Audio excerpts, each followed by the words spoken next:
Morning. आज हम बात करेंगे chemical properties of metals. First of all हम बात करेंगे कि मेटल्स किस तरह से डिफरेंट सब्सटेंस के साथ रिएक्ट करता है, केमिकली रिएक्ट करता है। सबसे पहले हम बात करेंगे कि मेटल ऑक्सीजन के साथ जब रिएक्ट करता है तो वो बनाता है मेटल ऑक्साइड, यानी कि धातु जब भी ऑक्सीजन के साथ अभिक्रिया करेगी तो वो धातु ऑक्साइड बनेगी।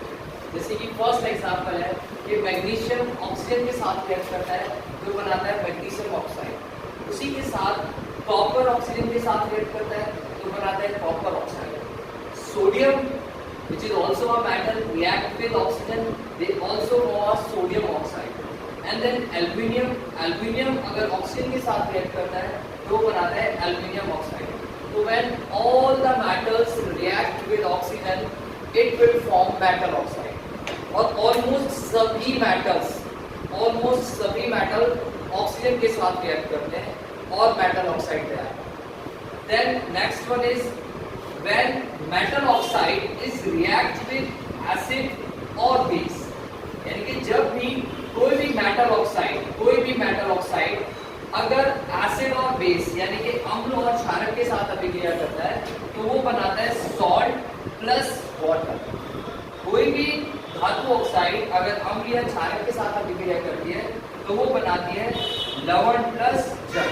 अब इसमें क्या होता है कि उस धातु ऑक्साइड को, उस मेटल ऑक्साइड को जो एसिड या बेस के साथ रिएक्ट करते हैं उसे हम बोलते हैं एम्फोटेरिक ऑक्साइड, यानी कि उभयधर्मी oxide. Example like aluminium oxide अगर एसिड के साथ रिएक्ट करती है, aluminium oxide react with hydrochloric acid which is an acid, जो एक एसिड है, इसके साथ अगर अभिक्रिया करता है तो वो बनाता है एल्यूमिनियम क्लोराइड प्लस वाटर। और aluminium chloride is a salt, एक प्रकार का लवण है जो धातु ऑक्साइड और एसिड, यानी कि इस धातु ऑक्साइड की अगर हम बात करते हैं मेटल ऑक्साइड की, तो इसे कहा जाता है एम्फोटेरिक ऑक्साइड, यानी कि उभयधर्मी ऑक्साइड, जो सॉल्ट प्लस वाटर तैयार कर रहा है। उसी तरीके से again when aluminium oxide which is an metal oxide अगर बेस के साथ रिएक्ट करता है तो वो फिर दोबारा उसी तरीके से salt which is chemical composition is different but also a salt and form the water, यानी कि अगर धातु ऑक्साइड लवण के साथ क्षारक के साथ अभिक्रिया करता है तो वो कोई भी लवण या जल तैयार करता है, ठीक है। और यहाँ पर इस मेटल ऑक्साइड को भी एम्फोटेरिक ऑक्साइड ही कहा जाए। नेक्स्ट है भाई व्हेन सोडियम ऑक्साइड और पोटेशियम ऑक्साइड, यानी कि दीज ऑल टूज आर, इन दो को क्या कहा जाएगा, धातु ऑक्साइड कहा जाएगा। और ज्यादातर जो धातु ऑक्साइड होती है वो जल में घुलनशील होती है, sodium oxide and potassium oxide. और ये दोनों मेटल जो है एक ही ग्रुप में प्रेजेंट होते हैं। अगर हम बात करें कि भाई ये फर्स्ट ग्रुप के एलिमेंट है जो क्या काम करते हैं, वाटर के अंदर सॉल्युबिलिटी शो करते हैं, sodium oxide and potassium oxide, ठीक है। देन अब हम बात करते हैं कि भाई मेटल्स वाटर के साथ किस तरीके से रिएक्ट करता है। तो मेटल, हर एक मेटल वाटर के साथ रिएक्ट तो करता है लेकिन ऑलमोस्ट सब रिएक्ट नहीं करते। जैसे कि अगर हम बात करते हैं कि भाई कौन कौन से मेटल वाटर के साथ रिएक्ट करते हैं और कौन से नहीं करते, तो नहीं जो करते हैं एलिमेंट अगर हम उनकी बात करते हैं तो जो वाटर के साथ do not react with water, वो एलिमेंट जो जल के साथ अभिक्रिया नहीं करते वो होते हैं गोल्ड, सिल्वर, कॉपर, ठीक है। ये कुछ एलिमेंट है जो वाटर के साथ रिएक्ट करते ही नहीं है। गोल्ड हो गया, सिल्वर हो गया और आपका कॉपर हो गया, ये वाटर के साथ रिएक्ट नहीं करते। लेकिन जो एलिमेंट वाटर के साथ, element in the sense metal, जो धातु जल के साथ अभिक्रिया करती है वो बेसिकली बनाती है मेटल ऑक्साइड और हाइड्रोजन गैस, और जो रिएक्ट करती है उसमें कैल्शियम है, मैग्नीशियम है, सोडियम है, ठीक है। उसी के साथ साथ अगर हम बात करें आयरन है, ठीक है। तो ये अलग अलग मेटल्स हैं जो वाटर के साथ रिएक्ट करते हैं। और कुछ एलिमेंट सिंपल वाटर यानी कि रूम टेम्परेचर जो वाटर होता है उसके साथ रिएक्ट करते हैं, कुछ एलिमेंट्स यानी कि मेटल्स कोल्ड वाटर के साथ रिएक्ट करते हैं, कुछ एलिमेंट हॉट वाटर के साथ रिएक्ट करते हैं और कुछ एलिमेंट स्टीम के साथ रिएक्ट करते हैं। तो आइए हम उनकी रिएक्टिविटी के बारे में बात करेंगे जो किस तरीके से रिएक्ट करते हैं। अब हम बात करते हैं कि मेटल कौन कौन सा मेटल किस तरीके से रिएक्ट कर रहा है। तो जैसे कि अभी हमने बात की थी कि भाई पोटेशियम एंड सोडियम ये कोल्ड वाटर के साथ रिएक्ट करते हैं। अगर हम बात करें कैल्शियम की तो नॉर्मल वाटर के साथ रिएक्ट करता है और बनाता है हाइड्रोजन गैस। ठीक है, यानी कि ये दोनों मेटल ठंडे जल के साथ अभिक्रिया करते हैं। ये धातु सादे यानी कि रूम टेम्परेचर जो वाटर होता है उसके साथ रिएक्ट करता है और हाइड्रोजन गैस बनाता है। और ये जो चार मेटल है magnesium, iron, zinc and aluminium, ये चारों मेटल स्टीम के साथ रिएक्ट करते हैं यानी कि भाप के साथ। और बेसिकली जैसे कि हमने बात करी थी कि भाई मेटल जब भी वाटर के साथ रिएक्ट करता है तो metal oxide plus hydrogen gas तैयार होता है। देन उसके बाद अब बात आती है कि भाई अगर मेटल किसी भी एसिड के साथ रिएक्ट करता है तो क्या बना है। तो भाई मेटल विद एसिड तो बनाएगा सॉल्ट प्लस हाइड्रोजन गैस। कोई भी मेटल सपोज भाई जिंक है, जिंक अगर हाइड्रोक्लोरिक एसिड के साथ रिएक्ट करता है तो वो बनाएगा zinc chloride plus hydrogen gas. If in case अगर सोडियम सल्फ्यूरिक एसिड के साथ रिएक्ट करता है तो बनाएगा sodium sulphate plus hydrogen gas. तो ये रिएक्टिविटी थी कि कोई भी धातु जब एसिड के साथ यानी कि अम्ल के साथ अभिक्रिया करती है तो सॉल्ट प्लस हाइड्रोजन गैस बनाती है। नाउ अब हम बात करते हैं कि भाई जब कोई भी मेटल कोई एक ए मेटल है और वो रिएक्ट करता है सॉल्ट सॉल्यूशन ऑफ बी तो वो क्या तैयार करता है। यानी कि जब भी कोई एक ए मेटल है और कोई सॉल्यूशन है सॉल्ट सॉल्यूशन ऑफ बी, कोई भी बी उसके साथ रिएक्ट करता है तो वो बनाता है basically salt solution A plus metal B. That's same as a double displacement reaction. यानी कि जब एक मेटल दूसरे मेटल या एक कंपाउंड दूसरे कंपाउंड के साथ रिएक्ट करता है तो दे एक्सचेंज देयर आयंस, वो अपने आयंस का आदान प्रदान करते हैं। उसी तरीके से जब एक मेटल ए किसी भी सॉल्ट सॉल्यूशन बी के साथ रिएक्ट करता है तो वो बनाता है salt solution A and metal B. और ये जो सॉल्ट सॉल्यूशन है ये भी किसी मेटल का है।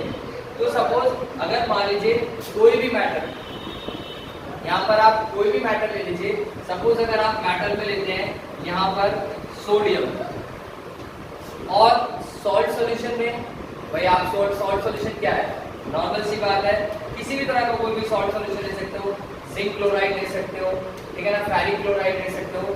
तो सपोज अगर कोई भी मेटल ए रिएक्ट करता है सॉल्ट सॉल्यूशन में, अगर हम बात करें कि भाई जिंक क्लोराइड, तो ये बेसिकली क्या बनाएगा, ये यहाँ पर बनाएगा सॉल्ट सॉल्यूशन ऑफ ए, इसके साथ मिलाकर sodium chloride plus metal B zinc.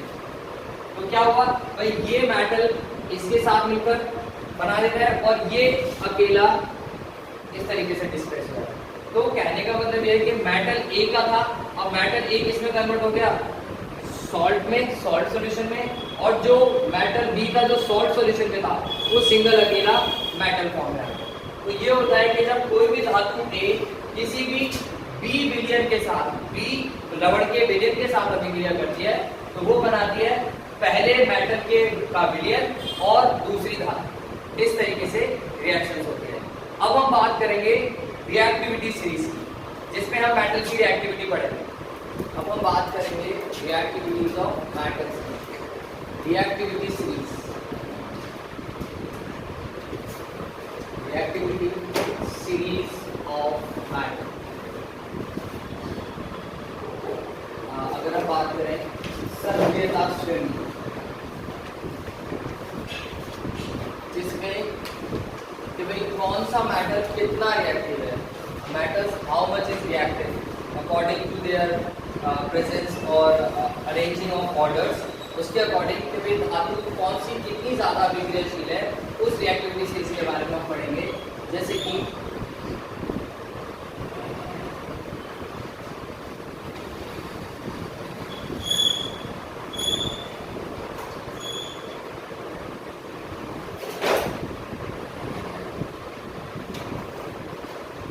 ये है आपकी रिएक्टिविटी सीरीज, जिसका अगर हम बात करें highly reactive element, highly reactive matter, उच्च अभिक्रियाशील तत्व,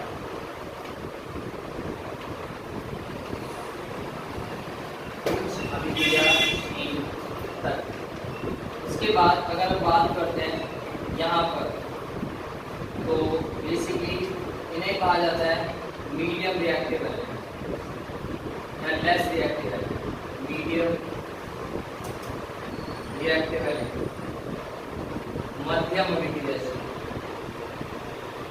और अगर हम बात करें लास्ट में, तो ये होते हैं लोवेस्ट रिएक्टिव एलिमेंट, निम्न अभिक्रियाशील तत्व। इनको याद करने का तरीका बहुत ही सिंपल है, आप बहुत सिंपल तरीके से याद कर सकते हैं, जिसको मैं बताने जा रहा हूँ बहुत ही सिंपल वे है।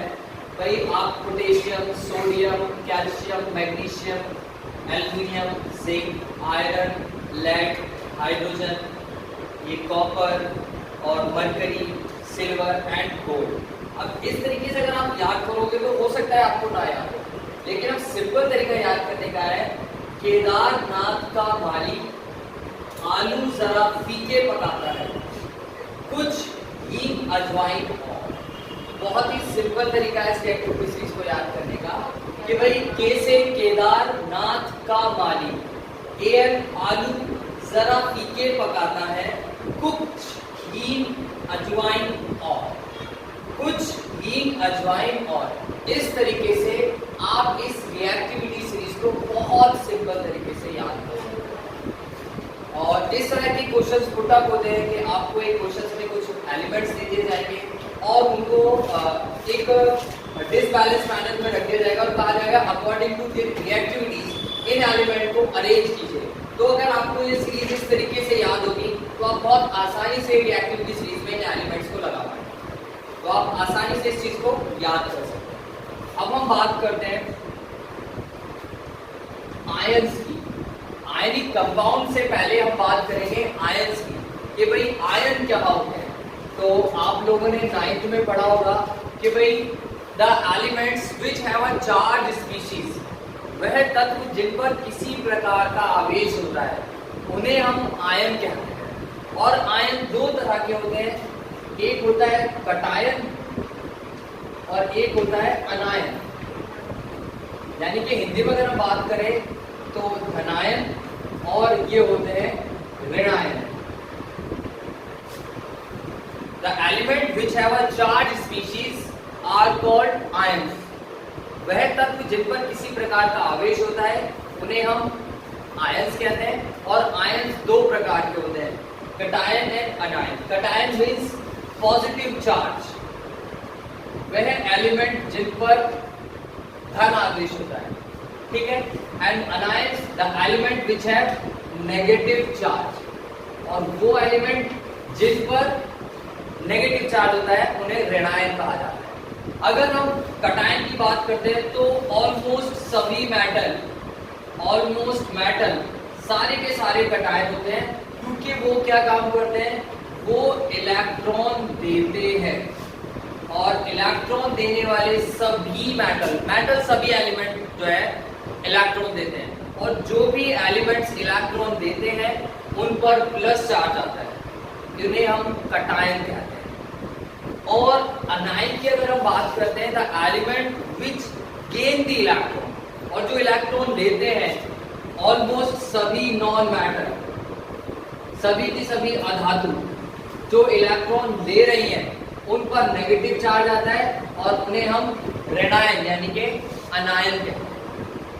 ठीक है, ये था आपका कटायन और अनायन। अच्छा, अब बात आती है कि जब भी मेटल और non metal, metal and non metal आपस में रिएक्ट करते हैं तो क्या बनाते हैं? सिंपल सी बात है, मेटल पॉजिटिव चार्ज और नॉन मेटल नेगेटिव चार्ज, और मेटल और नॉन मेटल जब आपस में रिएक्ट करते हैं they are formed ionic compound and they have a ionic bond. जब भी धातु और अधातु आपस में विक्रिया करती है तो वह बनाते हैं आयनिक यौगिक, और उनके बीच जो आबंध होते हैं उन्हें कहा जाता है आयनिक आबंध।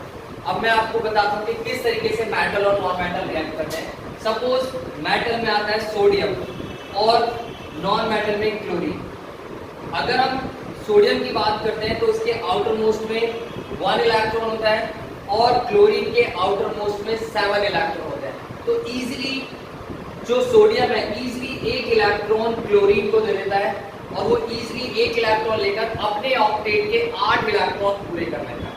अपने बाहरी कक्ष के 8 इलेक्ट्रॉन जो है सोडियम से 1 इलेक्ट्रॉन लेकर 8 पूरे कर देता है, जिस चीज से बनता है NaCl, sodium chloride.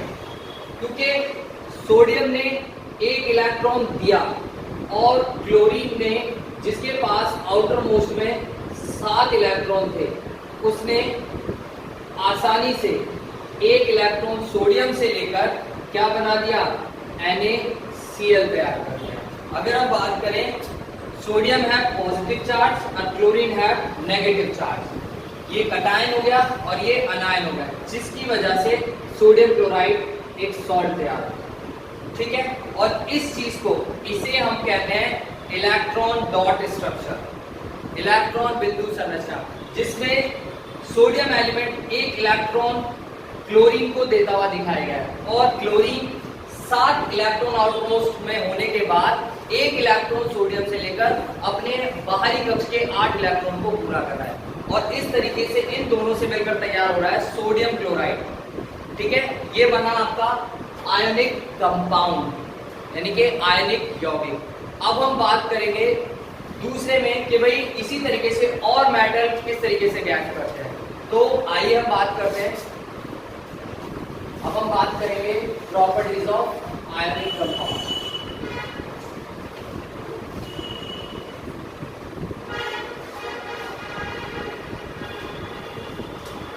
Properties of ionic compound. उससे पहले हम एक दो एग्जांपल और ले लेते हैं कि भी किस तरीके से आयनिक कंपाउंड बनते हैं। जैसे कि सपोज भाई मैग्नीशियम प्लस क्लोरीन, मैग्नीशियम के आउटर मोस्ट में 2 इलेक्ट्रॉन होते हैं और क्लोरीन के वही 7। अब यहाँ पर ये आयनिक कंपाउंड कैसे फॉर्म हो? बिकॉज मैग्नीशियम 2 इलेक्ट्रॉन देगा लेकिन क्लोरीन 1 ही ले सकता है। तो इसके लिए क्या होता है कि भाई हम क्लोरीन के साथ फिर 2 मैग्नीशियम यानी कि 2 मैग्नीशियम मैग्नीशियम जो है 2 क्लोरीन के साथ इलेक्ट्रॉन्स बांटता है, यानी कि मैग्नीशियम के आउटर मोस्ट में 2 इलेक्ट्रॉन होते हैं और वो क्या काम करता है, दोनों ही इलेक्ट्रॉन एक इलेक्ट्रॉन दोनों क्लोरीन को दे देता है। 7 इसके थे, 1 इलेक्ट्रॉन इसको और 1 इलेक्ट्रॉन इसको, और इस चीज से तैयार होता है हमारा MgCl, मैग्नीशियम क्लोराइड। ठीक है, इसीलिए यहाँ पर क्लोरीन का जो है 2 मॉलिक्यूल का यूज किया जाता है, क्योंकि मैग्नीशियम के पास 2 इलेक्ट्रॉन होते हैं और क्लोरीन को सिर्फ 1 ही चाहिए होता है। तो 2 क्लोरीन 1 इलेक्ट्रॉन दोनों मैग्नीशियम से ले लेते हैं और उससे बनता है मैग्नीशियम क्लोराइड। ये भी एक आयनिक कंपाउंड है जिसमें एक एलिमेंट इलेक्ट्रॉन दे देता है और दूसरा एलिमेंट इलेक्ट्रॉन ले लेता है। अब केमिकल प्रॉपर्टीज यानी कि आयनिक यौगिकों की कुछ विशेषताएं। सबसे पहले अगर हम बात करें फिजिकल स्टेट की, भौतिक अवस्था में। तो फिजिकल स्टेट की अगर हम बात करें तो सॉलिड होते हैं यानी कि ठोस होते हैं, लेकिन अगर इन पर प्रेशर लगाया जाता है तो ये ब्रिटल टूटकर बिखर जाता है। दूसरी चीज अगर हम बात करते हैं सॉल्युबिलिटी, सॉल्युबिलिटी की अगर हम बात करते हैं घुलनशीलता, तो ये एलिमेंट जो होते हैं यानी कि कंपाउंड जल में घुलनशील होते हैं और जितने भी इनऑर्गेनिक कंपाउंड है यानी कि पेट्रोल, डीजल, कैरोसिन ऑयल उनमें इनसॉल्युबल होते हैं यानी कि अघुलनशील होते हैं। जल में घुलनशील होते हैं और पेट्रोल, डीजल, कैरोसिन ये जो अकार्बनिक पदार्थ है इनऑर्गेनिक कंपाउंड उसमें इनसॉल्युबल होते हैं। तीसरी चीज अगर बात करें इलेक्ट्रिकल कंडक्टिविटी, इलेक्ट्रिकल कंडक्टिविटी तो विद्युत की चालकता। अगर हम बात करें तो भाई ये लिक्विड स्टेट में यानी कि अगर हम बात करते हैं कि भाई घुलनशील अवस्था में जब ये जल में घुलनशील होते हैं, नॉर्मली वाटर सॉल्युबल होते हैं, तो ये इलेक्ट्रिसिटी कंडक्ट कर देते हैं, इलेक्ट्रिसिटी कंडक्ट कर देते हैं क्योंकि जब ये वाटर में सॉल्युबल होंगे तो इजीली विद्युत के चालक होंगे। और fourth and last thing melting point and boiling point, गलनांक और क्वथनांक। मेल्टिंग पॉइंट यानी कि गलनांक और बॉइलिंग पॉइंट यानी कि क्वथनांक, और ये दोनों ही क्या होते हैं कि हाई होते हैं बिकॉज सॉलिड होते हैं, आयनिक कंपाउंड एक के इलेक्ट्रॉन देने और दूसरे के लेने से बनते हैं, तो काफी ठोस होने की वजह से इनका जो गलनांक और क्वथनांक होता है यानी कि मेल्टिंग एंड बॉइलिंग पॉइंट होता है वो बहुत ही ज्यादा हाई होता है। ये कुछ प्रॉपर्टीज थी आयनिक कंपाउंड। ठीक है, अब इस चैप्टर से रिलेटेड जो भी आपको प्रॉब्लम हो वो कमेंट बॉक्स में करके मुझे जरूर बताएं और मेरे चैनल मोहम्मद हसन क्लासेस को सब्सक्राइब जरूर करें।